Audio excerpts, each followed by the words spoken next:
welcome back to my kitchen. Today we're going to be canning some kidney beans. These are light red kidney beans. It's all the store had, which is fine. Kidney bean's a kidney bean. And you're going to want to start this the night before. There are two methods that you can get your beans ready to can. I prefer the overnight soaking method. It's less work. Just set it out the night before and then the next day you're ready to go.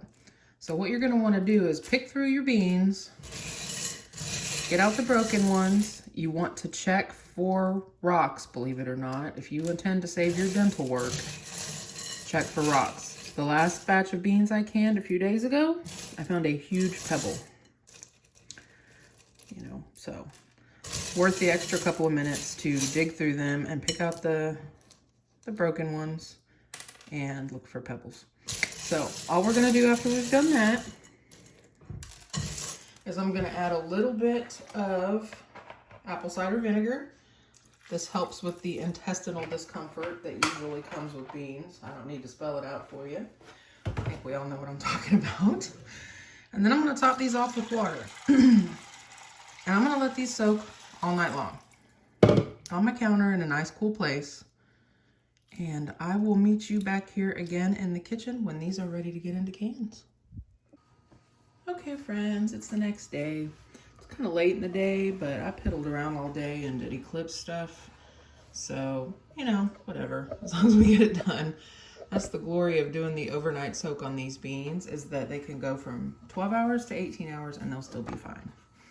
So, as you can see, the beans pretty much doubled in size. So at this point, all I'm gonna do is take them over to the sink, drain them and rinse them off, and then we're gonna boil them on the stovetop.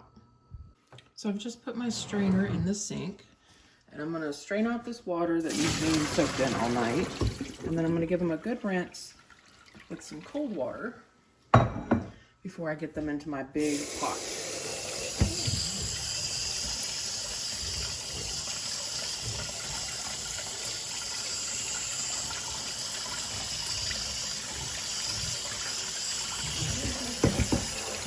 Meet you over at the stove. All right, I'm gonna put my stovetop on medium-high.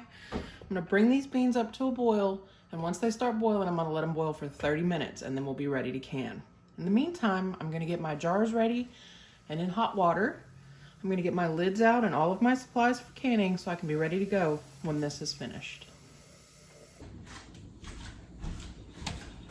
All right, y'all. Beans have been boiling for 30 minutes, nice and hot. I have my jars in a clean bowl over here in my sink full of hot water. Everything is set up and ready to go. Today I'm using my Carry electric pressure canner. It's also known as a Nesco. It's the same thing. It was just rebranded under a different name. Exactly the same gadget though.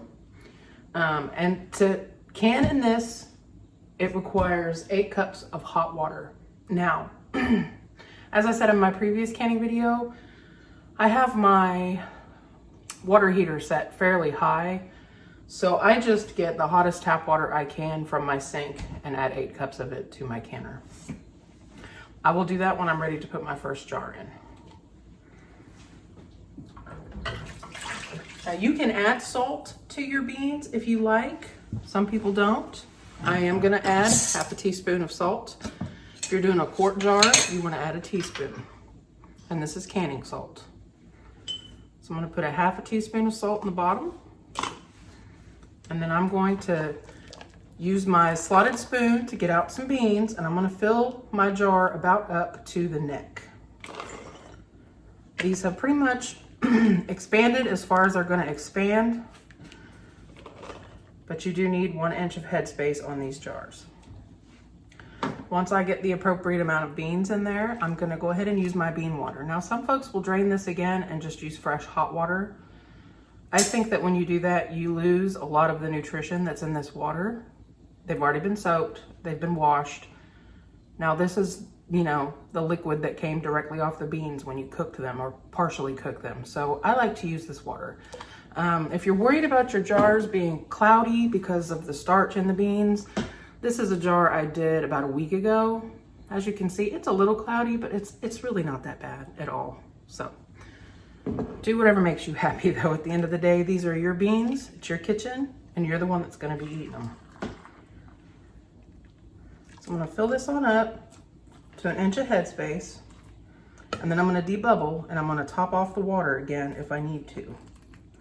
You can use your measuring tool, your headspace tool, or you can use the rings that are on the side of the jar if you are comfortable in doing that. I've been doing this for a little bit, so I use the rings on the jar. I'm trying a different angle today, guys. You're gonna have to let me know how this is, if you can see better this way or not. Looks like my headspace is still good. So I'm gonna take a clean paper towel, I'm gonna dip it in a little bit of vinegar, and I'm gonna wipe the rim of my jar. It's quite hot, so be careful.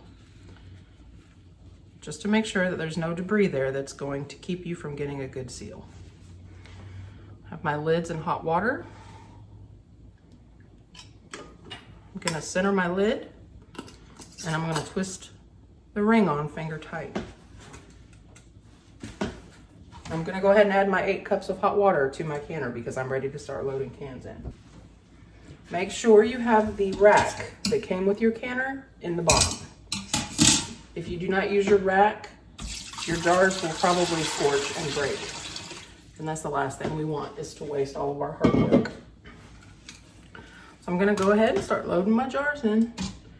This particular carry canner will hold 5 pints, 5 wide mouth pints. Now, I have heard some folks say, oh, I can get 6 in there, but you know, I'm not pushing it. Jars cost money. I've spent all my time now, you know, preparing these beans for canning. I don't want to potentially risk losing an entire batch of jars because I stuck 1 extra jar in there and they banged together and they broke. That would just be sad. So I'm gonna show you this one. I'm gonna go ahead and get my canner loaded up, and then I'll show you how we proceed from here with a full canner load. Top your liquid off to 1 inch of headspace.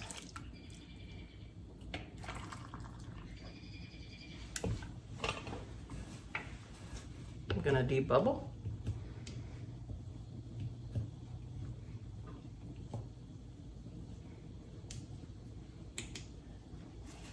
Still looks good. Wipe the top of my jar off really well.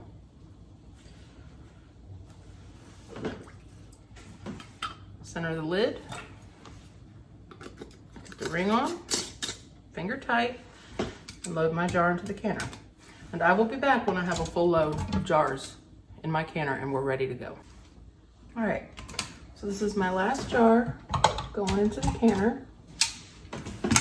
I do have some beans left, but I think what I'm gonna go ahead and do is just cook those up for supper tonight. This isn't enough for a full load. I did 2 pounds of dried beans. Honestly, I could have gotten away with just probably 1 pound. That's right, these won't go to waste. I'll use them for supper, or I'll finish cooking them and I will put them in the fridge for supper tomorrow. On to our canner. You'll notice I have my books out over here. I'm using the Complete Guide to Home Canning from the USDA. And I also have my book for my pressure canner, my electric pressure canner. It's good to have, no matter how much experience you might have doing this. It's nice to have it on hand in case you might need to look back. You forget something. It's been a little while since you've done it. You need to have a look at it, see what you're supposed to do. I always try to keep it out, just somewhere easily accessible. So what we're gonna do at this point is I'm gonna plug my canner in. It's gonna get a little loud, so brace yourself, y'all. All right, I changed the angle a little bit so maybe that you could see the front of the canner a little better. So we've got it plugged in. I'm gonna turn the lid to close. That will lock it into place. I wanna make sure that the vent on the top is set to exhaust. And then I'm gonna hit high. And the time to can for pint jars is 75 minutes and quart jars is 90. So I'm gonna set this to 75 minutes.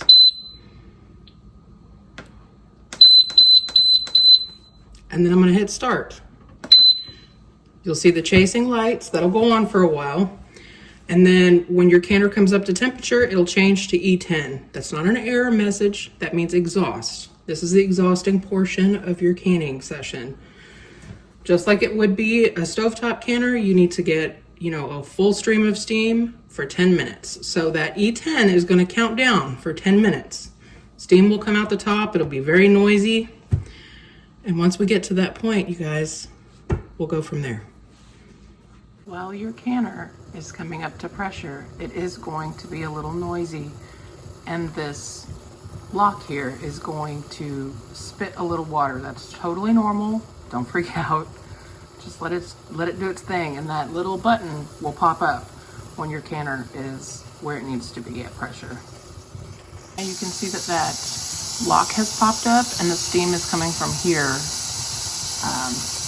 because we have it set on exhaust. So the E10 should be, you know, popping up momentarily. It takes a little while to get up to pressure.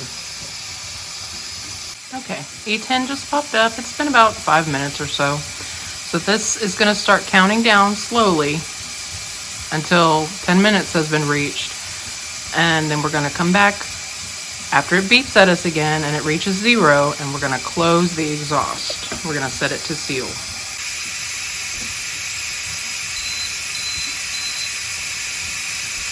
All right, we've reached 0. Now we're just going to flip this to sealed. See how much quieter that got? This is going to flash E0 for a moment. Then you're going to see the chasing lights again. And then it's going to start your timer. That's it. That's all you have to do until it's finished. Now, I like these electric pressure canners. A lot of people don't like them. It's great if you just have a small batch of something that you want to do and you don't want to get out the big one. It was pretty warm today. I didn't feel like getting out the big pressure canner. I waited super late, so this was perfect. This might be good for you if there's just 1 or 2 people in your family and you're only canning small amounts of things at a time. I have this and the stovetop because sometimes I'm gonna, you know, do 16 pints of beans and sometimes I just want to do 5. So definitely recommend checking them out if you're, you know, interested. They either go by Carry or Nasco. For any of you that might be the first time that you're using this canner, this valve at the top is going to jiggle and it's going to wiggle around just like a stovetop canner would. The first time I used this, kind of freaked out a little bit. I was like, is that normal? Is it supposed to be doing that? But yes, it's going to release steam a little bit. It's going to wiggle around. Totally normal. Don't fret. Chasing lights stopped. It's been about a minute and now it's starting the countdown, 75 minutes. So we'll be back in 75 minutes.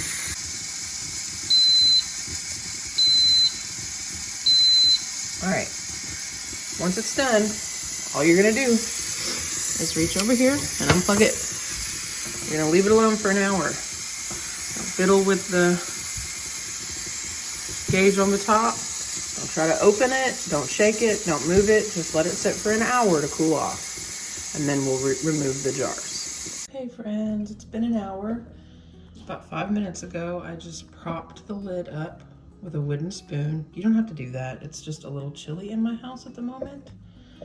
And I didn't want to shock my jars. So that was the easiest way for me to kind of ease them into this temperature.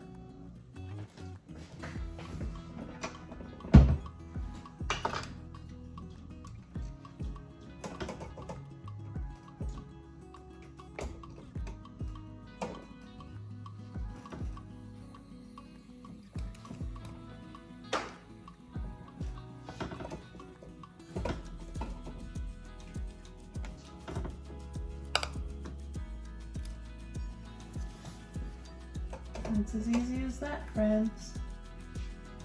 If you're still here watching, I just want to tell you how much I appreciate you being here.